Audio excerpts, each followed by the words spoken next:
world of motor cars, there's a very definite hierarchy. If you're doing well, you have a BMW. If you're doing very, very well, you have a Porsche. But if you're doing terribly, fantastically, incredibly well indeed, then you have to join a very special club. A club that the rest of us can only dream of. We can only see it through a showroom window. A club with only 100 members.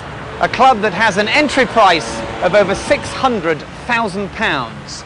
Welcome to the world of the super rich. Welcome to the world of McLaren.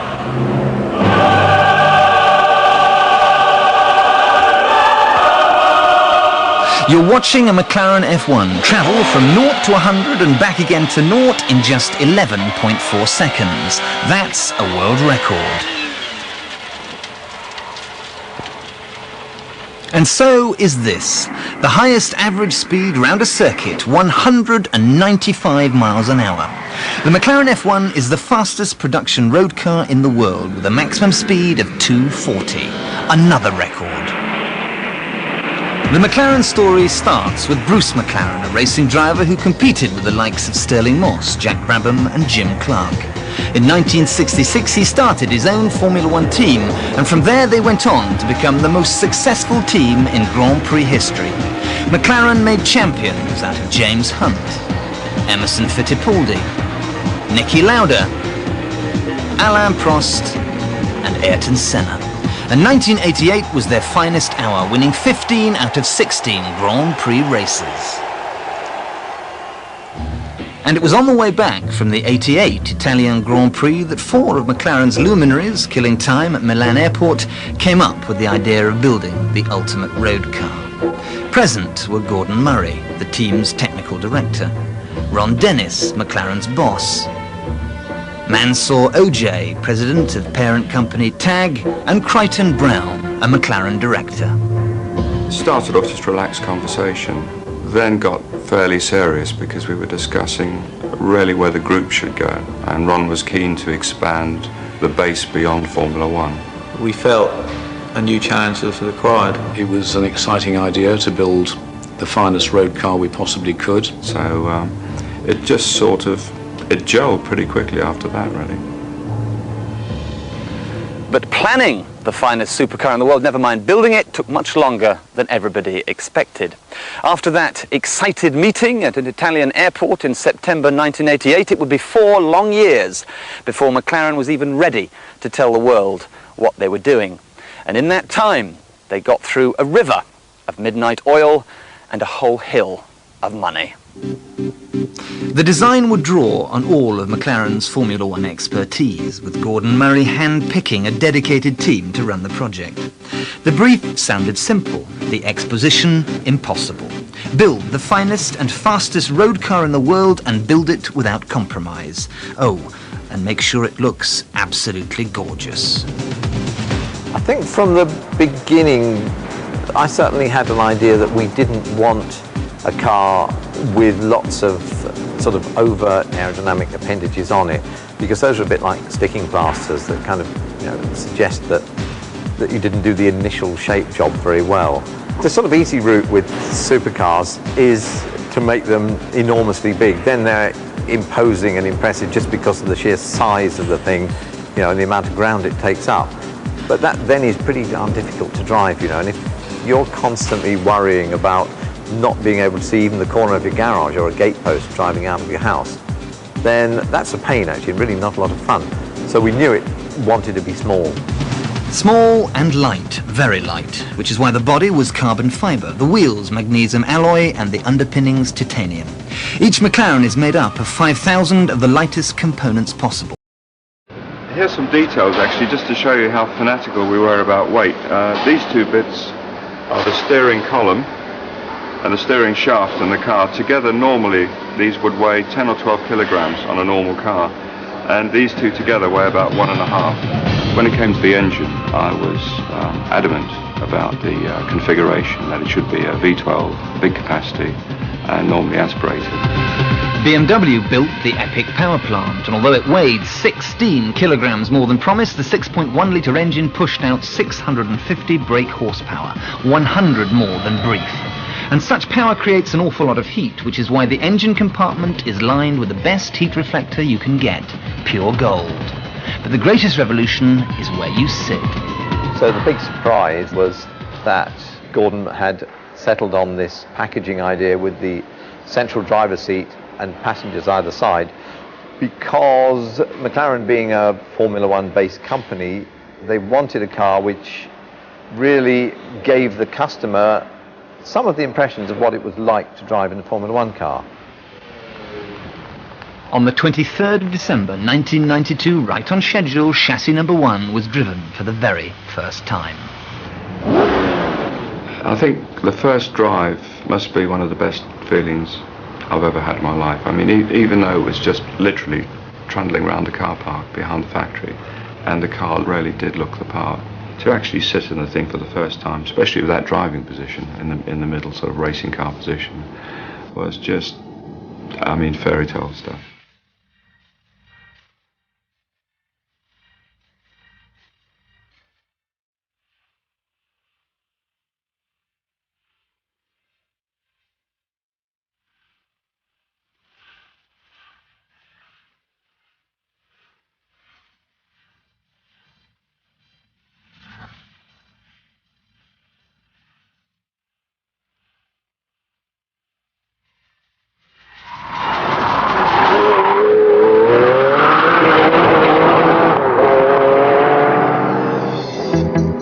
Where better to launch the F1 than Monaco on Grand Prix weekend?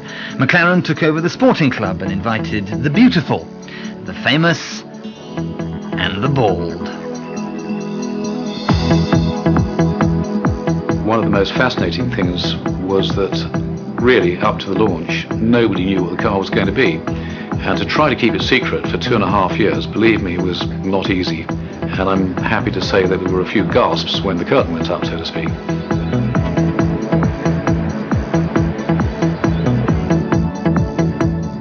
And this is what McLaren was up against, the competition. The Porsche 959, the Ferrari F40 and the Jaguar XJ220. But ironically, fate had dealt McLaren a rather good set of cards, because Jaguar allowed speculators to get involved with the launch of the 220, the market became a bear garden and prices crashed.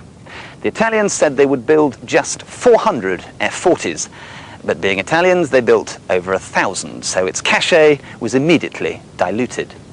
The 959, awesomely competent though it was, looked far too much like the stock 911. It wasn't separate, it wasn't distinctive enough. No, the undisputed leader of the pack was still the McLaren F1, the world's most exclusive sports car. But McLaren were faced with a rather ticklish problem, the price tag. £634,500. There followed rather a lot of head scratching as to how they were to market the world's first $1 million motor car. You certainly can't high-pressure sell something like a McLaren F1. There's a very small number of individuals in the world who are in a position to buy this kind of a car. Most of them know each other, so you have to understand that network and be a little bit inside it. Each F1 took 3 months to make, and each was handcrafted. Buyers could choose any colour they wanted and any style of interior. The F1 is literally tailored to your own specifications. This is what we call the seating butt. This is where we do the seat fitting for customers. Get the customer in the seat and ask him to adjust the seat for the gear lever, because that's the one piece that we can't move. Adjust the steering column up and down and in and out to suit his position. We record those settings and transfer them to his car. And when you went to the factory to pick up your brand new McLaren, you were in for some rather agreeable surprises. Let's start with this. You got your very own golf bag, tailored perfectly to fit into the passenger seat. A despicable game. How about this? Fitted luggage, which goes in there, and there's an identical one on the other side, and each piece is embossed with the car's chassis number. You also got a watch, again with the chassis number on the face, and if you want the watch you have to buy the car. making this the most expensive watch in the world. The handbook, a thing of beauty and a joy forever, with little diagrams that look like they've been drawn by Michelangelo. But the pièce de résistance is the toolkit, the mother of all toolkits. How about this for a torque wrench? This is so your wheels do not fall off at 240 miles an hour. You've got everything here. Spanners, pliers, screwdrivers, everything. The idea of this is if you have a problem, a fault, anywhere in the world, you of course take your toolkit with you, and McLaren will fly a man out from the factory. He meets you, and he's got everything he needs here to sort the car out. But the best bit of all, the bit that is straight out of science fiction, is this. Every car comes with its own dedicated modem. You plug this into the car and you can talk to the factory. So if there's a fault, the factory will tell you exactly what it is, at what speed it occurred, the temperature of the oil pressure, the temperature of the water, everything. There's even a story that there was a German who claimed he was commuting to work every morning on the autobahns at 200 miles an hour. Everybody thought this was bravado, puff. But when the factory interrogated the modem, it turned out it was absolutely true. The madman was going to work every morning at 200. But selling a car capable of such prodigious speeds meant that McLaren felt obliged to offer a driving lesson.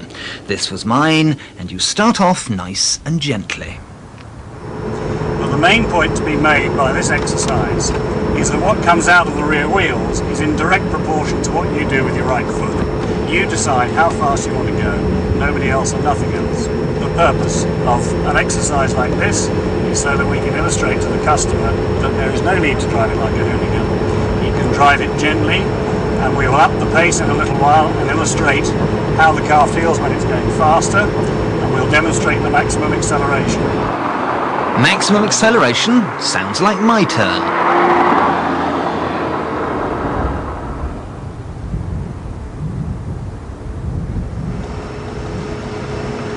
We're going to start off in second because there is so much torque available, and here we go.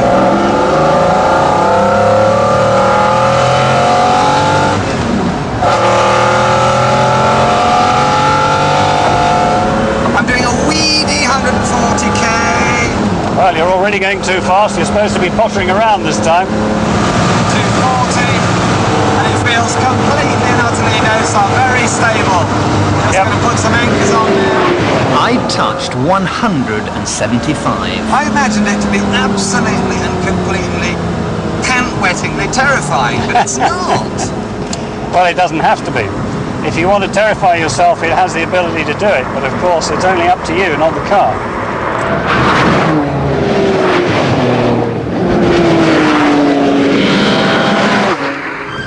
This is the best driving lesson I have ever had. But once you've paid for your F1, the builds don't stop coming in. Regular servicing means invoices that would make even the Duke of Westminster gulp. So we like to see the cars every 9 months. A 9-month service would typically cost £2,000 to £3,000. An 18-month service, which is a somewhat larger version, can cost up to £10,000. McLaren may have always intended the F1 to be a road car, but they'd also designed the perfect race car, and some owners wanted to take it to the track.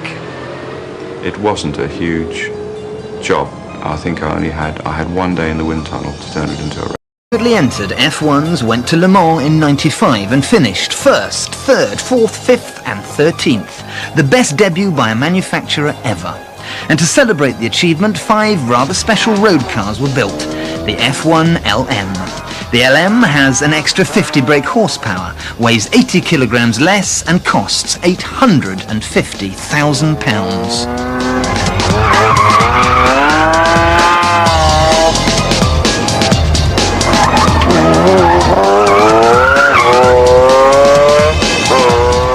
All of which means that there have been 6 incarnations of the F1.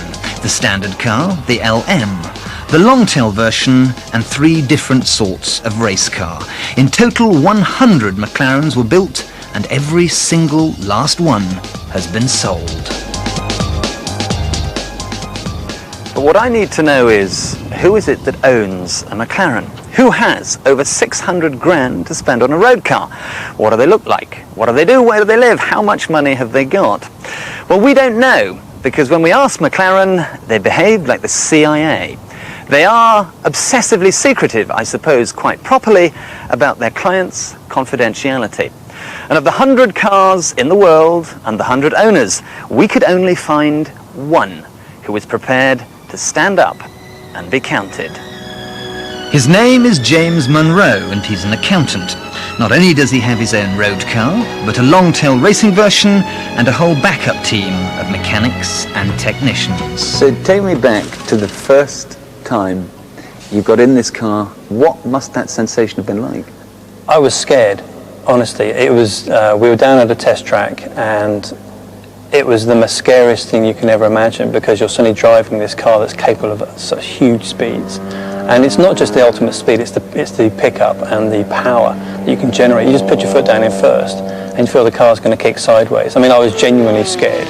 It's very intimidating on the road, without question. People do notice you. It's a very small car when you actually think it's a lot bigger than it is. Driving in the centre position is very strange on a standard road. You're suddenly trying to position going around a roundabout and you suddenly realise you're in the middle of the road when you should be tucked into the left. All these things take time to get used to. I have been down to the shops in it with the wife and my son. I've done 170 on the M40 once. But you've got to be aware of that speed and the whole speed differential. Boys have toys and you do stupid things because of cars. If you put your sensible trousers on and say you're going to buy yourself a Fiesta diesel, but what's the point of doing that? You know, you're a chap, you're a petrol head, you've got adrenaline. Those three added together is a pretty pungent cocktail, to be honest. There's no owners club. They're very confidential. You are an owner. You have a direct line into the factory should there be any need, and that's where it ends. I mean, they support the car mechanically, as they should do, but in terms of other benefits, no, you don't get a McLaren umbrella when you join the club or anything like that.